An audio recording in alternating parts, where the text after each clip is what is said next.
आप में से कई सारे स्टूडेंट्स होंगे जिन्होंने यहाँ पे बोर्ड्स की अपनी प्रिपरेशन जो है लेट स्टार्ट करी होगी, बट फिर भी वो यहाँ पे एम कर रहे हैं कि एक अच्छे मार्क्स जो है उनके यहाँ पे फिजिक्स में बन जाए। अब आपकी तरह जो है मैंने भी अपने टाइम पे यहाँ पे कॉम्पिटिटिव एग्जाम्स की वजह से बोर्ड्स पे कोई खास फोकस नहीं किया था, लेकिन फाइनली जो मेरा स्कोर फिजिक्स के अंदर बना था दैट वाज 95। अब ये चीज मैंने भी आखिरी के 10 से 15 दिन के अंदर अचीव करी थी। तो इस वीडियो के अंदर जो है मैं आपको पूरा प्लान अपना बताऊंगा कि कैसे मैंने जो है यहाँ पे प्रायोरिटी ऑर्डर सेट किया था, क्योंकि चीजें अभी भी जो है चेंज नहीं हुई है। अगर हमने उसको प्रॉपर तरीके से इंप्लीमेंट कर लिया ना, तो आज भी आप जो है इतने कम टाइम के अंदर एक अच्छे स्कोर तक पहुंच सकते हो। तो पूरे वीडियो को एंड तक देखना और ये समझने की कोशिश करना कि रिमेनिंग टाइम के अंदर आपको क्या चीजें करनी है। अब सबसे पहले तो यहाँ पे ये समझना होगा कि किस टाइप के क्वेश्चंस यहाँ पे फिजिक्स में हमें देखने को मिलते हैं। तो जनरली 3 टाइप के जो है हमें क्वेश्चंस यहाँ पे देखने को मिलते हैं।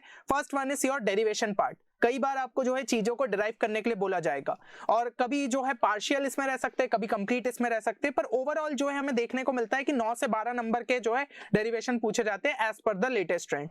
इसके अलावा जो हमारे यहाँ पे मेजोरिटी क्वेश्चंस हमें देखने को मिलते हैं, जो वो आते हैं हमारे न्यूमेरिकल्स में, जो कि 33 से लेकर 35 मार्क्स तक के आपके पूछ लिए जाते हैं। इसके अलावा जो थ्योरी में कि भाई ये चीज को डिफाइन करो, इससे रिलेटेड जो है कुछ चीज हमें जो है लिखनी रहेगी, ऐसे कुछ क्वेश्चंस जो है आपके 24 टू 26 मार्क्स के हमें देखने को मिल जाते हैं। तो ये कुछ जो है रफ हमारा मार्क्स का डिस्ट्रीब्यूशन हो जाता है। अब अगर हम चैप्टर के ऑर्डर की बात करें कि किस तरीके से जो है हम यहाँ पे कॉन्फिडेंस भी बूस्ट करते हुए चले, साथ ही साथ अपने मार्क्स को भी इंश्योर करते हुए चले, तो उसके लिए आपको सबसे पहले जो है चैप्टर 8 से लेकर 10 को जो है टारगेट करना पड़ेगा, जिसके अंदर आपका ईएम वेव्स आ जाता है और साथ ही साथ ray optics and wave optics हो जाता है। और टोटल अगर हम मार्क्स की बात करें तो भाई 18 मार्क्स जो है आप इन चैप्टर्स के थ्रू यहाँ पे निकाल सकते हो। इसके बाद जो आपको चैप्टर्स को टारगेट करना है that will be chapter 11 to 13, जो कि आपका पूरा मॉडर्न फिजिक्स का पार्ट हो जाता है। तो ये आपको 12 नंबर यहाँ पे दिला सकता है। फाइनली जो है चैप्टर 14 जो कि आपका सेमीकंडक्टर्स या फिर इलेक्ट्रॉनिक डिवाइसेस रहता है, वो आपको 7 नंबर दिला सकता है। तो भाई इतना भी पोर्शन अगर अच्छे से करके आ रहे हो ना, तो कम से कम पास हो जाओगे। ये चीज समझ रहे हो कि भाई बस इतने जो आपके लास्ट का पोर्शन है उसको अगर अच्छे से पढ़ लिया तो यहाँ पे भैया पास हो जाओगे। और बाकी पुराने चैप्टर्स जो इससे पहले के होते हैं ना, उनसे कोई इनका खास कनेक्शन रहता ही नहीं है। तो ये चीज आपको यहाँ पे ध्यान रखनी है कि भाई बोर्ड में हम बहुत इजीली जो है नंबर स्कोर कर सकते।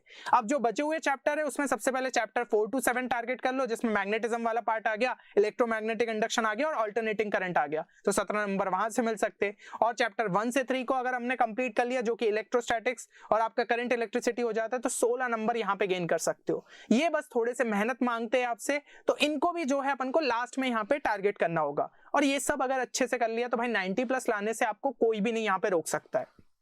अब सबसे पहले हम न्यूमेरिकल्स की यहाँ पे बात कर लेते हैं। तो न्यूमेरिकल्स के लिए देखिए सबसे ज्यादा यहाँ पे इंपॉर्टेंट रहेगा, जितने इंपॉर्टेंट आपके फॉर्मूलेस जो कि एनसीईआरटी में दिए हैं आपको यहाँ पे अच्छे तरीके से याद रखना है। ऐसा नहीं होना चाहिए कि कोई भी फॉर्मूला आप एग्जाम से पहले भूल जा रहे हो। और इसी के लिए मैं एक प्रॉपर फॉर्मूला शीट भी आपके लिए अपलोड करूंगा हमारे टेलीग्राम चैनल पे, जिसकी लिंक आपको डिस्क्रिप्शन में देखने को मिल जाएगी। तो जाके उसको जरूर से ज्वाइन कर लीजिएगा बहुत जल्द। मतलब मैं अभी जो है उसको यहाँ पे आपके लिए तैयार कर ही रहा हूँ, हो सकता है 2-1 दिन के अंदर वो आपको वहां पे रिलीज होता हुआ देखने को मिल जाए। इसके बाद जो है आप सॉल्व्ड एग्जांपल्स जो भी एनसीईआरटी में दिए उनको एक बार जो है अच्छे से जरूर से सॉल्व करिएगा, आपको सॉल्विंग अप्रोच क्लियर हो जाएगा। एंड जो लास्ट 5 साल के पीवाईक्यू से बस उतने न्यूमेरिकल्स भी देख लेते हो, तो उसी से रिलेटेड आपको जो है क्वेश्चंस यहाँ पे देखने को मिल सकते। तो ये चीज आपको न्यूमेरिकल्स के लिए करनी है अच्छे तरीके से। इसके अलावा डेरिवेशंस की अगर मैं बात करूं तो भाई यहाँ पे मैंने एक एक्सेल शीट आपके लिए तैयार करी है, जो कि आज रात तक हमारे टेलीग्राम चैनल पे अपलोड हो जाएगी। कुछ इस तरीके से आपको जो है वो एक्सेल शीट देखने को मिलेगी। अब उसके अंदर मैंने यहाँ पे क्या चीज करी है कि अभी पिछले कुछ सालों में कितनी बार जो है हमें क्वेश्चंस यहाँ पे देखने को मिले पर्टिकुलर डेरिवेशन से, कि भाई आपको refraction at convex spherical surface पूछ लिया गया कि इसको जो है डिराइव करो, तो ये भाई 6 बार पूछा गया और जनरली हमें देखने को मिले 3 नंबर के जो है इस टाइप के क्वेश्चंस पूछे जा रहे हैं। तो ये जितने भी डेरिवेशंस आपको देखने को मिल रहे हैं ना, तो सबसे पहले जो आपके ग्रीन वाले हो गए उसको फर्स्ट प्रायोरिटी, फिर ब्लू वाले सेकंड प्रायोरिटी, देन ग्रे वाले थर्ड प्रायोरिटी। तो ऐसे करके इन डेरिवेशंस को जो है जरूर से यहाँ पे प्रैक्टिस कर लेना। और आपको सभी डेरिवेशंस एनसीईआरटी में मिल जाएंगे, तो जाके जो है वहां से आप चेक कर सकते हो। और सभी स्टेप्स को जो है पेपर पे कम से कम आपको 4 बार यहाँ पे प्रैक्टिस करना होगा, क्योंकि भाई डेरिवेशंस ऐसी चीज है, समझ में आ गई तो बहुत ही अच्छा है, लेकिन फिर भी कहीं ना कहीं कोई स्टेप्स हमसे अगर मिस हो जाती है या फिर हमें क्लियर नहीं होता है, तो 2 बार देख के जो है उसको समझो कि हाँ इस तरीके से जो है हम पर्टिकुलरली इसको डिराइव करते हैं, क्या हम जो है अप्रोक्सीमेशन लेते हैं या फिर क्या जो है हम यहाँ पे नेग्लेक्ट करते हैं, ऐसा कुछ अगर है तो उसको जो है अच्छे से यहाँ पे समझा। और फिर 2 बार बिना देखे करो, ताकि आपको हर एक स्टेप यहाँ पे क्लियर हो जाए और आप एग्जाम में पूरे नंबर जो है डेरिवेशंस के अंदर स्कोर कर लो। बाकी ये शीट तो आपके लिए हेल्पफुल रहेगी, जो कि आज रात तक हमारे टेलीग्राम चैनल पे आपके लिए अपलोड हो जाएगी। फाइनली हम जो है अब थ्योरी की बात कर लेते, क्योंकि इससे भी भाई अच्छे नंबर जो है हमें देखने को मिल जाते। तो कुछ इंपॉर्टेंट टॉपिक्स जो कि एनसीईआरटी से बार बार यहाँ पे क्वेश्चंस देखने को मिलते, वो मैं अभी आपको यहाँ पे बता दूंगा।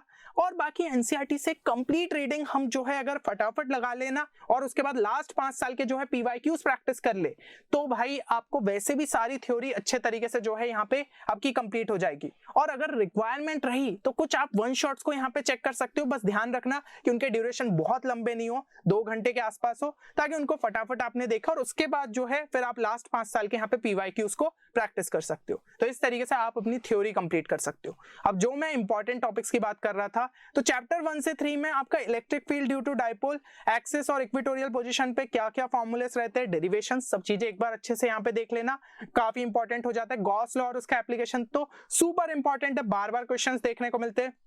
कॉन्सेप्ट ऑफ पोटेंशियल एनर्जी आपका इंपॉर्टेंट हो जाता है, concept of equi potential surfaces भी इंपॉर्टेंट हो जाता है। बाकी करंट इलेक्ट्रिसिटी में रिलेशन बिटवीन आपका जो करंट डेंसिटी और वीडी रहता है उसका डेरिवेशन इंपॉर्टेंट है, ग्रुपिंग ऑफ सेल्स, फिर किरचॉफ लॉ, क्योंकि सर्किट बेस्ड क्वेश्चंस हमें देखने को मिल जाते हैं, तो ये आपके इंपॉर्टेंट यहाँ पे हो जाते हैं। फिर इसके अलावा चैप्टर 4 to 5, अब ऐसा नहीं है कि सिर्फ ये टॉपिक पढ़ के जाओ, क्योंकि अब हमारे पास टाइम है, सारे टॉपिक्स पढ़ो, बट इनको जो है टॉप प्रायोरिटी पे रख लेना, ताकि हम जो है मैक्सिमम स्कोर निकाल पाए। चैप्टर 4 to 5 में मैग्नेटिक फोर्स को जो है अच्छे से देख लीजिए, मोशन ऑफ चार्ज पार्टिकल्स को, magnetic field due to current carrying conductor आपने देख लिया, फिर torque due to rectangular loop हो गया, galvanometer as an ammeter and as a voltmeter, इसको जो है अच्छे से देख के जाइए। बाकी चैप्टर 5 आपका छोटा सा है, उसको पूरी तरीके से जो है कंप्लीट कर डालिएगा। इसके अलावा चैप्टर 6 to 8 में अगर हम बात करें तो फैराडेस लॉ आपने अच्छे से देख लिया, लेंस लॉ अच्छे से देख लिया, सेल्फ इंडक्शन जो है अच्छे से देख लीजिए, म्यूचुअल इंडक्शन के फॉर्मूले अच्छे से देख लीजिएगा, डेरिवेशन ऑफ इंडक्शन एनर्जी, क्योंकि डेरिवेशन में देखने को मिलता है, इंडक्टेंस ऑफ सोलेनॉइड ये कर लिया, फिर एलसीआर जो आपका सीरीज सर्किट रहता है, inductive reactance, capacitive reactance, series का रेजोनेंस प्लस ट्रांसफार्मर। तो यहाँ पे कई बार जो है हमें क्वेश्चंस यहाँ पे आते हुए देखने को मिले। बाकी चैप्टर 8 जो कि ईएम वेव्स है उसको जो है पूरे तरीके से ही कंप्लीट कर लीजिएगा। अब अगर हम ऑप्टिक्स में बात करें तो एपरेंट शिफ्ट, एपरेंट डेप्थ, फिर lens maker formula, combination of lens, astronomical telescope, reflecting telescope, फिर आपका टोटल इंटरनल रिफ्लेक्शन और प्रिज्म, इससे रिलेटेड क्वेश्चन देखने को मिलते हैं। वेव ऑप्टिक्स में आपका जो प्रिंसिपल यहाँ पे दिया रहता है, और साथ ही साथ इंटेंसिटी और एम्पलीट्यूड के जो फॉर्मूलेस रहते हैं ना, किस तरीके से आ रहे हैं, उनको अच्छे से देख लीजिएगा। फिर इंटरफेरेंस में कंस्ट्रक्टिव और डिस्ट्रक्टिव क्या क्या जो है डिफरेंसेस रहते हैं। वाईडीएसई एक्सपेरिमेंट भी आपका सुपर इंपॉर्टेंट है। सिंगल स्लिट में फिर फ्रिंज विड्थ का आपका फॉर्मूला, एंगुलर विड्थ का फॉर्मूला, तो ये चीजें आपके लिए यहाँ पे इंपॉर्टेंट हो जाती है। और 11 to 13 यानी कि मॉडर्न फिजिक्स में बात करें तो फोटो इलेक्ट्रिक इफेक्ट आपका इंपॉर्टेंट है, एल्बर्ट आइंस्टाइन की इक्वेशन जो आपके यहाँ पे दी हुई है एनसीईआरटी में, फिर ऑल जितने भी ग्राफ्स यहाँ पे मॉडर्न फिजिक्स में हमें देखने को मिलते हैं, डी ब्रॉगलीज का हाइपोथेसिस, रदरफोर्ड एक्सप्लेनेशन, फिर आपका इंपैक्ट पैरामीटर्स इन एटम, साथ ही साथ जो है बोर्स मॉडल। तो भाई एक एक टॉपिक आप एनसीईआरटी के थ्रू देखते जाओगे तो आपको समझ में आएगा ये टॉपिक यहाँ पे दिए। फिर जितनी भी टाइप की सीरीज है, लाइमन, बाल्मर, ये सब जो पास्टन, इनको जो है अच्छे से देख लीजिएगा। Properties of nuclear force, radii of nuclei, binding energy, nuclear reactor, इसमें आपका जो है फिजन और फ्यूजन, दोनों को जो है अच्छे से यहाँ पे चेक कर लीजिएगा। और फाइनली अगर मैं बात करूं सेमीकंडक्टर में तो LED, photo diode, solar cell, इनको अच्छे से देख लिया। PN junction diode, forward reverse bias, फिर N type, P type semiconductor और हाफ और फुल वेव रेक्टिफायर, इनको जो है आप एक बार अच्छे से यहाँ पे चेक कर लीजिएगा। तो ये सारी चीजें अगर आप अच्छे से करते हो तो भाई मार्क्स आपके काफी हद तक यहाँ पे फिजिक्स में अच्छे आ सकते हैं। और लास्ट में एक स्कोर बूस्टर टिप सभी को देना चाहूंगा कि भैया टॉपर की आंसर शीट जो है जरूर से एक बार चेक कर लेना, आपको ऑनलाइन अवेलेबल रहती है, तो उसके अंदर आपको समझ में आएगा कि क्वेश्चंस के प्रेजेंटेशन स्टाइल कैसी रहेगी। क्योंकि हमें लगता है कि भाई इससे क्या ही फर्क पड़ेगा, बट फर्क पड़ता है, ठीक है ना। आपको ये भी समझ में आएगा कि क्या चीजों को हम यहाँ पे अंडरलाइन कर सकते हैं, जैसे कि यहाँ पे आप देख सकते हो जो आंसर था उसको यहाँ पे प्रॉपर तरीके से अंडरलाइन किया। फिर ऑब्जेक्टिव में ऐसा नहीं सिर्फ ऑप्शंस लिख दिए, प्रॉपर जो भी यहाँ पे था ऑप्शन के साथ वो भी चीज लिखी है। तो ये प्रेजेंटेशन का तरीका रहता है और इन्विजिलेटर पे फर्क पड़ता है। तो आखिरी में इसको भी जरूर से चेक कर लीजिएगा और मार्किंग स्कीम भी आपको क्लियर हो जाएगी। और उसके अलावा सैंपल पेपर जो कि आपके ऑफिशियल वेबसाइट पे मिल जाएंगे, साथ ही साथ केस बेस्ड क्वेश्चंस जो कि आपको ऑफिशियल वेबसाइट पे मिल जाएंगे, उनको भी जो है आप लास्ट टाइम पे यहाँ पे चेक कर सकते हो। तो मेरे हिसाब से सारी चीजें जो कि आपको जरूरत है आखिरी इन 10 से 15 दिनों में करने की, वो मैंने यहाँ पे आपको बता दिया है। अब बस यहाँ पे आपको एफर्ट्स डालने की जरूरत है।